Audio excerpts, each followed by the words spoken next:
2016 wasn't exactly the best year for movies. Sure, we had some amazing releases and Disney will be delighted that they made all of the dollars, but way too many blockbusters ended up being turkeys. Luckily, there's absolutely no way 2017 can go the same way, right? Right? It's a goddamn stacked year with Marvel Studios releasing 3 movies, DC having 2, and The Rock having 4 because he never sleeps. And while there are lots of remakes and sequels as per usual, there's lots of reasons to be excited for a massive year of popcorn eating. I'm Adam from Whatculture.com and here are 25 movies that will kick ass in 2017.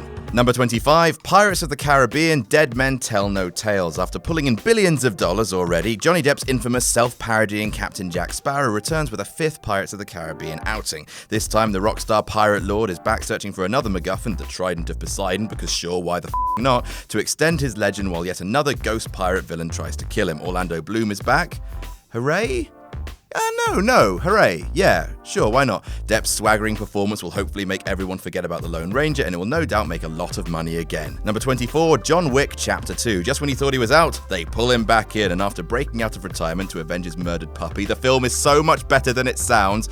Erstwhile assassin John Wick will return to killing again for a bigger, more brutal sequel with hopefully no dog murders. Let's just hope it doesn't go all Taken too. Number 23, Kingsman: The Golden Circle. The first Kingsman was different enough and fresh enough to make lots of money and offer something new even in a heavily saturated comic book movie marketplace. It was outrageous and had the best scene to ever take place in a church. You know the one I mean. This time the Kingsman agents head to America to help out their Yankee counterparts against Julianne Moore, the most evil woman in the world. Number 22, The Snowman. After the adaptation of Headhunters was critically acclaimed and became Denmark's highest grossing film ever, it's surprising that it's taken this long for more of Joe Nesbo's work to be turned out for the big screen. His work is violent, dark, and has that charming Scandinavian emotional deadness that seems all the rage these days on TV. And now arguably his most famous work, The Snowman, is headed to cinemas with Let the Right One In director Thomas Alfredson and Michael Fassbender teaming up. That's a dream team. Number 21, Valerian and the City of a Thousand Planets. Luc Besson may not be to everyone's taste, but The Fifth Element was incredible and so was Leon, so fight me. Hopefully Valerian, which looks as bonkers as it is beautiful, will follow the same track. The first trailer was brilliant, and it definitely looks like a cross between Avatar, The Fifth Element, and an intangible sci-fi spirit the Wachowskis seem to have been unable to deliver on for some years. Number 20, Ghost in the Shell. Can't be asked to go into the controversy, but regardless of it, the live-action adaptation of Ghost in the Shell is a big deal. Scarlett Johansson is a big deal, and the original anime was a big deal. The story is the stuff of sci-fi dreams, having already ascended into anime legendary status.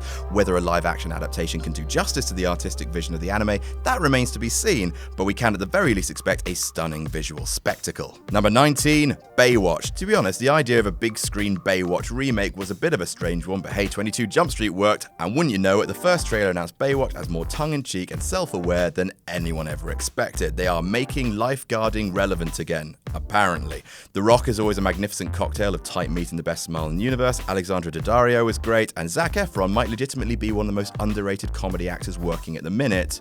Fight me. Number 18, Baby Driver. This getaway driver film, which is apparently based at least partly on a music video Edgar Wright directed for Mint Royale back in 2003, is the stuff of genre dreams. It has a great cast, including Kevin Spacey, Jamie Foxx, John Hamm, and John Bernthal, and who the hell doesn't like a bank job gone wrong? Plus, it gives Wright a chance to show Marvel why they were stupid to not let him make Ant-Man. Number 17, The Fate of the Furious. Ain't no one expected Fast and the Furious 8 to have a shocking trailer, but it actually did, generating a surprisingly large amount of new interest in the film. In a world where high-numbered sequels generally mean trotting out the same thing in different clothes, Fate is turning the main character heel. That's a doozy. It's also boosting out the cast with talent as big as Charlize Theron and Helen Bloody Mirren, and obviously the Samoan battleship, The Rock. Number 16, Kong Skull Island. It barely matters how many terrible monster movies have been released in the past. We like seeing giant beasts smushing tiny puny humans, then smushing each other, which is why Jordan Charles VOGT-ROBERTS, 70s set reboot of the giant ape franchise with its stunningly talented cast and a Kong-size effects budget is so exciting. This time, the big monkey will face off against Tom Hiddleston, Samuel L. Jackson, John Goodman, Brie Larson, and John C. Reilly. That is an astonishing cast for what is a monkey movie. Number 15, The Dark Tower. It's something of a shame that Ron Howard, who was attached to this adaptation of King's sprawling saga from 2010 to 2015, wasn't able to take the project through to completion, but we at least get to see Idris Elba and Matthew McConaughey in the film's key roles. Plus, with Game of Thrones opening all new fantasy fans to the genre, this is arguably the best possible time for this arcane western adaptation to finally make it to screen. Number 14, War for the Planet of the Apes. Here it comes, the main event, the rebooted Apes franchise that's been built ever since humanity vastly overreached and made smart monkeys that could ride horses, wear trousers, and talk a bit. War will see Caesar and his apes in an all-out, well, war with the human survivors led by a fearsome colonel played by Woody Harrelson. Spoiler alert, I think the apes are going to win. Number 13, T2 Trainspotting. After years of rumours, Danny Boyle has finally gone back to take up the story of Renton & Co. with Ewan McGregor, Johnny Lee Miller, Ewan Bremner and Robert Carlyle all making their return. There's definitely a story to tell there, and the trailer has already proved how welcome the return feels, even as lots of belated sequels have disappointed. In 2017, we choose life again. Number 12, Coco. Pixar don't make bad films that aren't about cars and planes, and this story looks fantastic. It's about a 12-year-old boy who travels accidentally to the land of the dead, seeks his lost musical hero, and has to return to the land of the living before time runs out while seeking his family's blessing to play music. Expect excellent storytelling, charming visuals, and, well, the focus on death means it will no doubt break our hearts. Number 11, the Lego Batman movie. Lego Batman is the inevitable spin-off of the superlative Lego movie and promises to be the funniest movie since The Dark Knight Rises, also exploring some personal deep issues like loneliness and family. If it's even half as good as the Lego movie, it'll be f***ing brilliant as Batman comes to terms with his responsibilities looking after orphan boy Robin, played by Michael Cera, in the most perfect casting ever. Number 10, Logan. It might not be the pure adaptation of Old Man Logan that fans will have wanted. One day I will get to see a Venom T-Rex. One day. But Logan looks like a hell of a sign-off point for Hugh Jackman's take on Wolverine. It sees Logan and Patrick Stewart's Professor X on a deeply personal mission, both of atonement and to save the mutant world, it seems. That's also R-rated, so we'll 100% see some hearts getting ripped out. Fatality. Good night, sweet Wolverine. Number 9, Blade Runner 2049. Denis Villeneuve has quietly gone about making himself one of Hollywood's MVP directors, directing a string of excellent releases in Prisoners, Enemy, Sicario, and now Arrival. I do not say this lightly, he has earned the right to make Blade Runner. Little is known of the plot, but it's got Harrison Ford, Ryan Gosling, and f***ing Batista in it, so I will see you there. Number 8, Wonder Woman. Though DC fans will hate the direct comparison, this is DC's version of Captain America, with a period setting, old school war sequences, and a distinctly vintage flavour.